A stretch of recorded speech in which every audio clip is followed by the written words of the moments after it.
My name is Fotoula Adrimi, and I wish to share with you some teachings, some ideas about the awakening process, about the process of enlightenment, about the path that you walk, your spiritual path, and what you may meet there. The enlightened beings who work with me, that I channel, they asked me to say a few things about this, about walking the spiritual path and what it means and what you may meet there, and try and explain a little bit more in case this is helpful to you. So, one thing they said is that in the beginning, when you start to get involved in spirituality and New Age work, when you start to feel that calling in whatever way happens for you, for many people is through the healing arts, for other people is through the psychic awareness. In whatever way that door opens for you, at first you feel this excitement and this wish to learn more, and something makes sense, and you feel like sometimes as if, oh, I found my way. Finally, I found my way. And if you're like me, you might have an initiatory dream. You might have something like the enlightened beings coming to you, either in visions or in a dream, and they start to teach you and they start to speak to you. In whatever way this is for you, in the beginning there is this surge of etheric energy to place you on this path.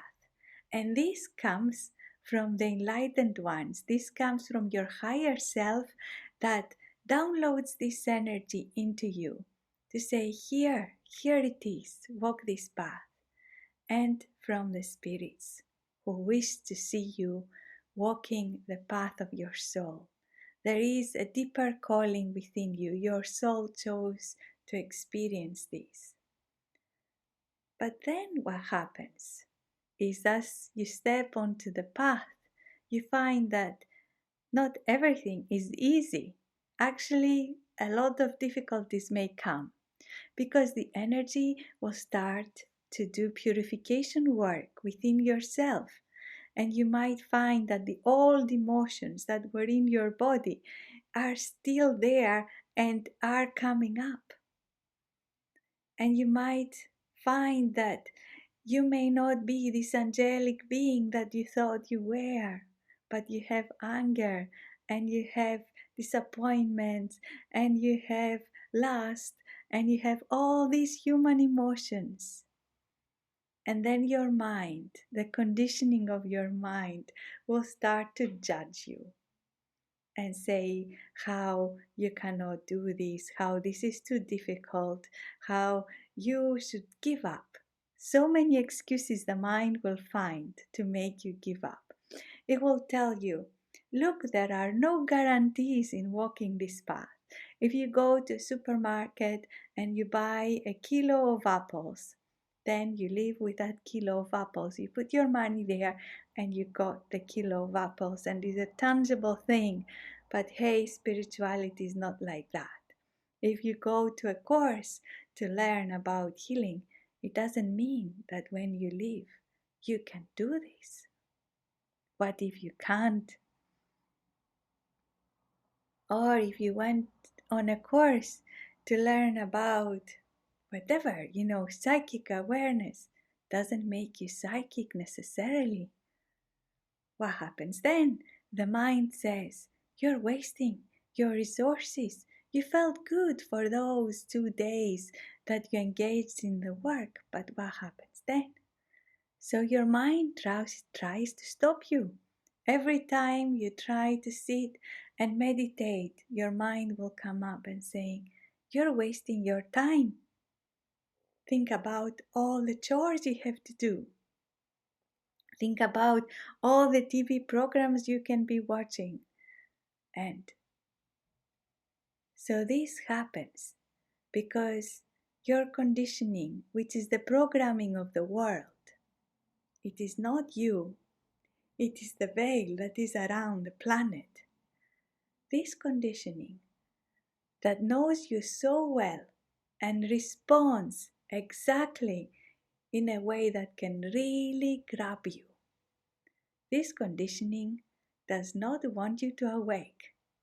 This conditioning does not want you to do anything spiritual that may raise you out of it into a higher state of being where you will start perceiving the light.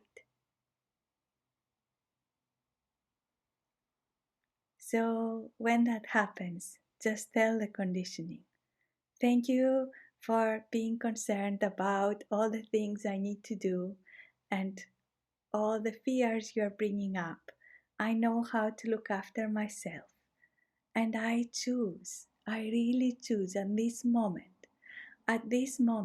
I choose to do this. Please step back. This is your choice. And this is why in the beginning you have the surge of energy that overcomes the conditioning, but then the spirit step back because you need to make your own choice. You have free will, and this is all part of our journey. Overcoming this conditioning is part of our journey, and you have this free will. And so when you walk the path, you will meet all these aspects of yourself, all the aspects of yourself that you need to accept and integrate and bring together with love, no judgment.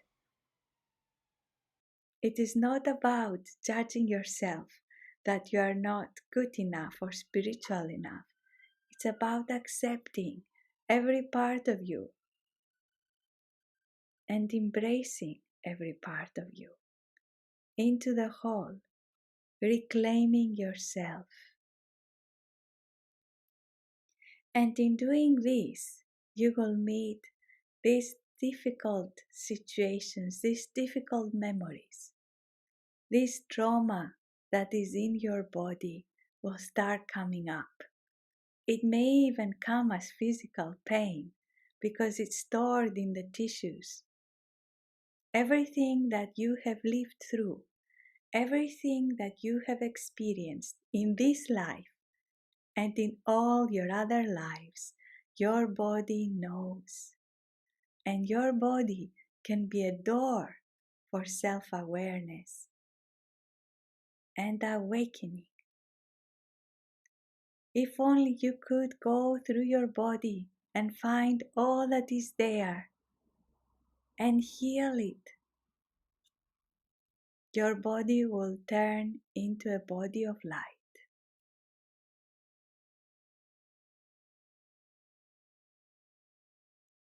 So go through the body.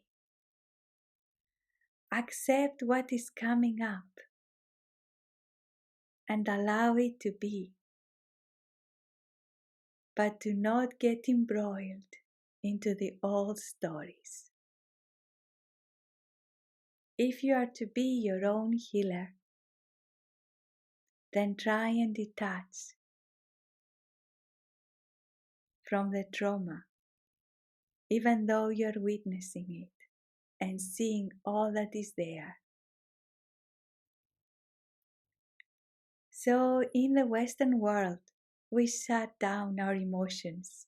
We say, I can't do the emotions. I don't want to feel. I just keep going.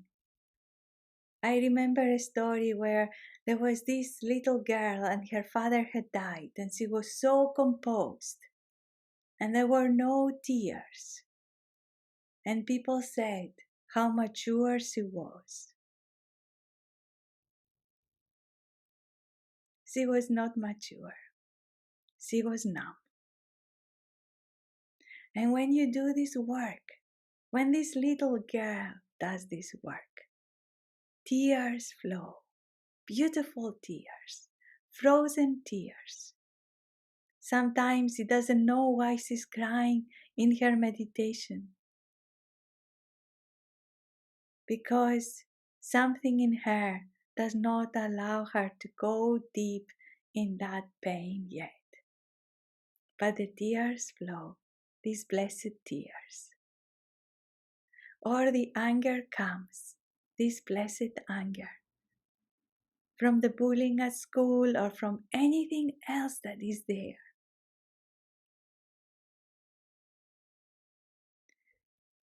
And then it's about finding the balance. Let the tears come, let the emotions be expressed. But there are sometimes situations where we can get caught up so much into that expression and that trauma that we can be living it and reliving it and reliving it for many years, not being able to move forward. There might be the woman that is so angry with her mother and she keeps screaming and screaming and screaming in every session that she has. She needs to scream. And it becomes a habit that I will go and I will scream because I'm so angry with my mother. And that happens for many, many years. There is no change. Because this attachment to what happened is so great. And there is no forgiveness. Just the anger keeps motivating the person. And so she screams and she feels better for a few moments because she is angry with her mother. God, she is so angry. But there is no movement.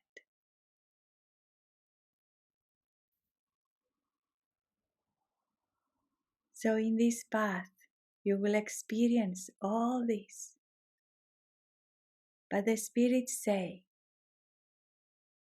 in all your practice, as you experience all this, the good, the bad, and the ugly, and the difficult, and the unskillful, remember there is also the beauty.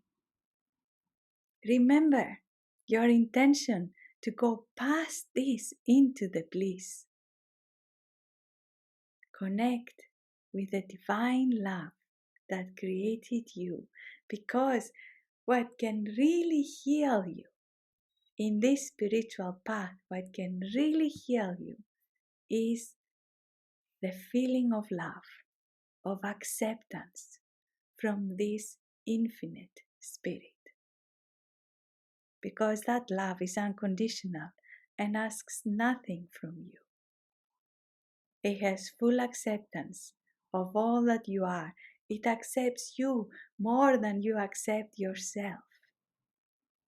So the spirits say, in every part of your practice, in every practice you do, whether it's a meditation, a ritual, a ceremony, a shamanic journey, intend to feel the bliss, to go past the pain. You will feel the pain, but go past the pain. Let the bliss come. Open yourself to that love so you can truly heal. And it may not happen immediately, but keep having that intention, that this is your intention. It may not happen the first time or the second time or the third time, but keep having that intention and grace will come. And that is what changes you.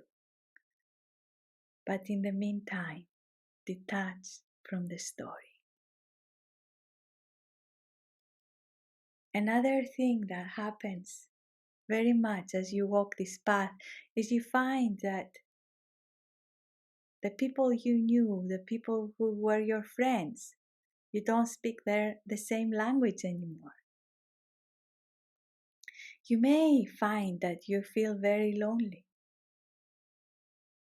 You may feel that life is so lonely.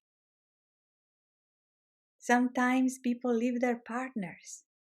Sometimes they can't meet anybody because they are in a different wavelength.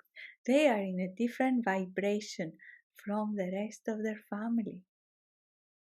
So what happens then when you feel so lonely? So the spirits say to us then, the enlightened ones say to us then, accept the loneliness, because this is a very precious time. This is the time to explore an incredible relationship with you. In the old times, and maybe now in Tibet or in Nepal or India, people go to caves to find this time for themselves away from the world. They feel lonely too. There is nobody around, just them. And you may find yourself that it's just you. And your mind will say to you, but I need people. I need people like me. I need groups. I need to have a community. I need my tribe. And yes, the tribe will hold you. The group work will hold you. And it's great to have that tribe. But also, it is so good for you to be lonely and to start exploring your relationship with yourself. Because there will come a time you will not need anybody. Nobody. And it doesn't matter if you have all these friends around in your house. And it doesn't matter if there is nobody else there. Because you are filled with your own spirit. So treasure that loneliness time.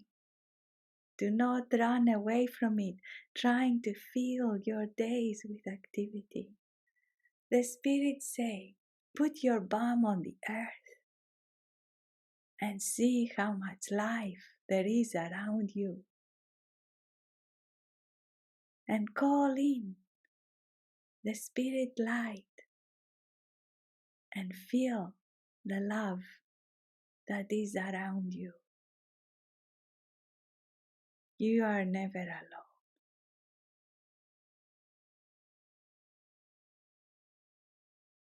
And as you do this work, you will meet many challenges that are mirrors for you. So what happens then? What happens when things don't go as we wish? When people say, well, if spirit want me to walk a spiritual path, then they should make my life easy. Then they should give me what I want or what I think I need. But it doesn't work like that.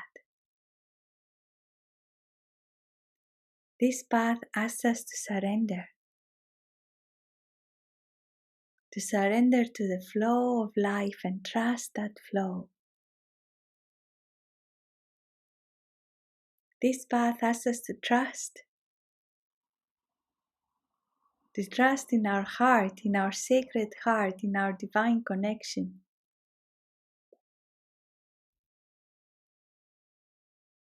And this path is also about acceptance and staying in the moment, giving up desire. The Western mind wants things in a certain way. It has planned the future,